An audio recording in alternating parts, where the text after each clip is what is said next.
آج شام کے لیے ہمارا مضمون ہوگا ہنٹنگ۔ ہم اپنے اس مضمون کو سامنے رکھتے ہوئے خدا کے کلام میں اتریں گے اور بڑے ہی اختصار کے ساتھ چند ایک باتیں خدا کے کلام میں سے لینے اور پھر سیکھنے کی کوشش کریں گے۔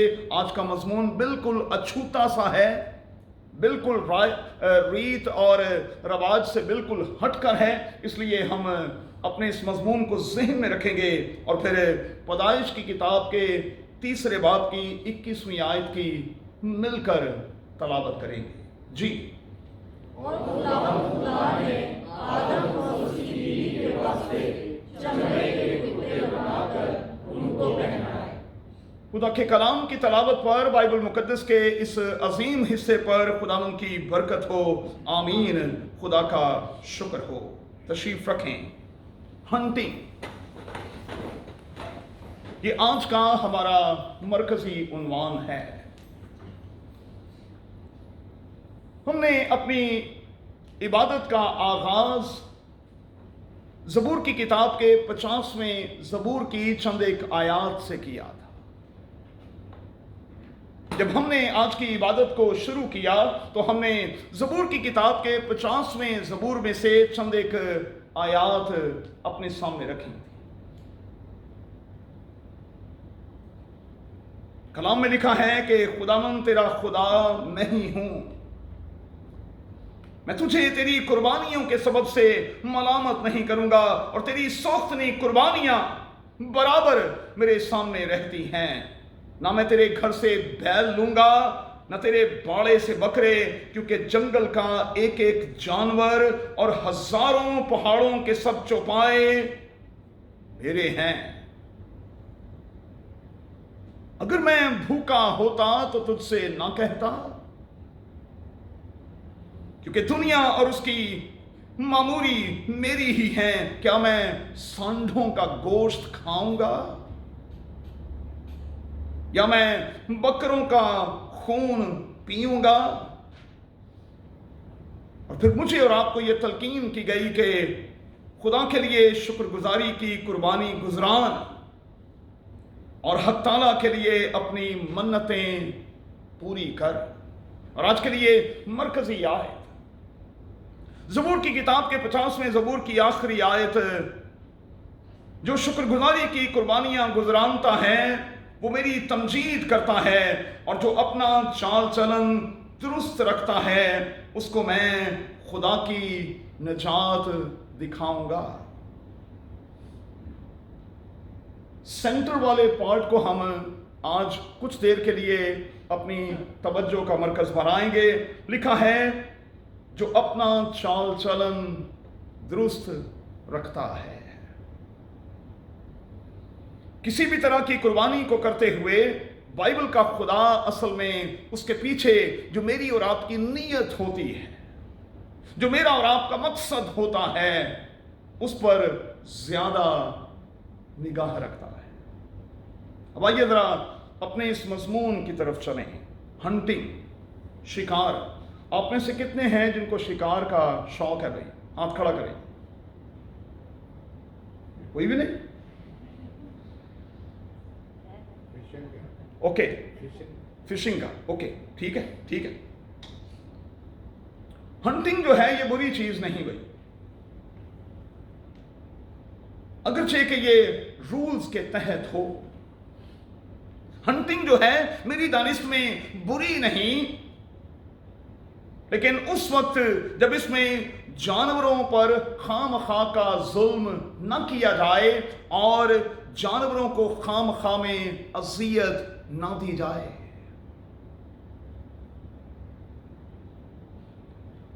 ایک آیت میں آج شام آپ کو دینا چاہتا ہوں۔ انسان کی کتاب کے 12ویں باب کی 10ویں آیت میں لکھا ہے، صادق، لفظوں پر غور کریں بھائی، صادق اپنے چوپائے کی جان کا خیال رکھتا ہے۔ آپ کے گھر میں جو جانور ہیں، آپ پر یہ لازم ہے، اگر آپ صادق ہیں تو پھر آپ ان کی جان کا خیال رکھیں اور برابر رکھیں۔ اگر آپ کے گھر میں چھوٹے یا بڑے جانور ہیں تو یاد رکھیں کہ وہ آپ کی فیملی کا حصہ بن چکے ہیں اور یہ آپ پر لازم ہے کہ آپ ان کی جان کا برابر خیال رکھیں۔ صادق کی پہچان کیا ہے؟ اس کی پہچان کی صرف ایک بڑی خوبی کو یہاں پیش کیا گیا ہے، اور خوبی یہ ہے کہ وہ اپنے چوپائے کا بھی لحاظ رکھتا ہے۔ انسان تو انسان، صادق وہ ہے جو اپنے گھر کے جانور کا بھی برابر خیال رکھتا ہے۔ میں اور آپ اس دنیا میں سانس لے رہے ہیں، یہاں کالے ہرن کے شکار پر، ٹائیگر کے شکار پر اور دیگر بہت سے جانور ہیں جن کا نام میں تھوڑے سے وقت میں نہیں لے سکتا، ان کے شکار پر پابندی عائد کی گئی ہے، اور اس پابندی کی وجہ کیا ہے؟ تاکہ ان جانوروں کی نسل جو ہے وہ کسی بھی طور پر اس روئے زمین پر ختم نہ ہو جائے۔ پیٹا کے نام سے ہماری اس دنیا میں ایک ادارہ قائم ہے جو جانوروں کے تحفظ کو یقینی بناتا ہے۔ یہ ادارہ لوگوں کو اس بات پر قائل کرتا ہے کہ وہ جانوروں کو عزت دیں اور خواہ میں جانوروں کا نقصان نہ کریں۔ جانوروں کو عزت دیں اور خواہ میں ان کا نقصان نہ کریں۔ لیکن میں غور کر رہا تھا کہ میں اور آپ تو جس دنیا میں رہتے ہیں یہاں سے تو لگتا ہے کہ انسانیت جو ہے وہ اٹھ چکی ہے۔ کتوں کی لڑائیاں کروائی جاتی، مرغوں کی لڑائیاں یہاں کروائی جاتی ہیں،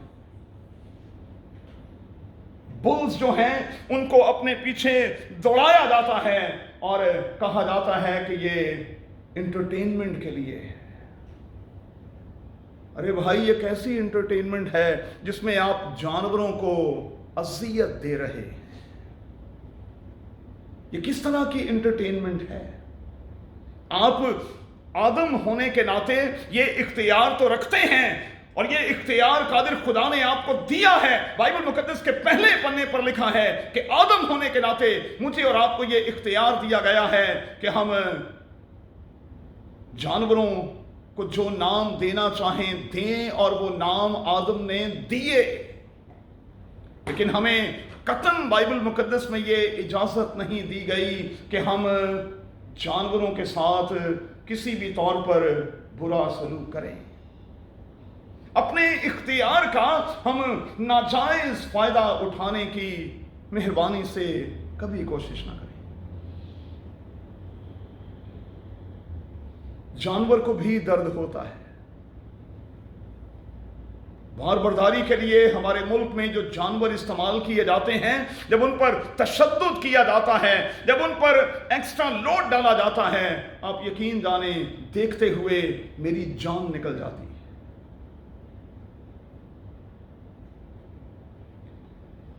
خدا ہمارے ان چھوٹے چھوٹے سے ایکٹس کو دیکھتا ہے بھائی، اور اسی سے پتہ چلتا ہے کہ ہم صادق ہیں یا کہ نہیں،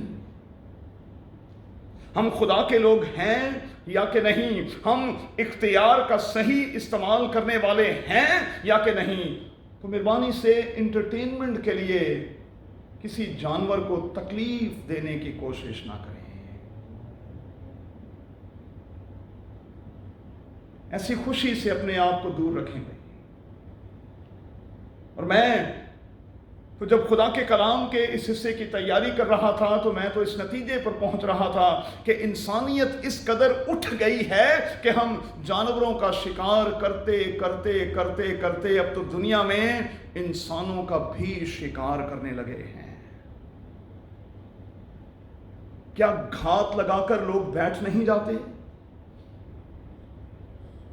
یہ ٹارگٹ کلنگ کے جتنے واقعات ہیں یہ کیا ہیں بھائی؟ ٹارگٹ کلرز جو ہیں وہ کرتے کیا ہیں؟ گھات لگا کر بیٹھ جاتے ہیں اور وہ معصوم زندگیوں کے ساتھ کھیلتے ہیں۔ جانور تو جانور، انسانیت اس حد تک اس دنیا سے اٹھ گئی ہے کہ ہم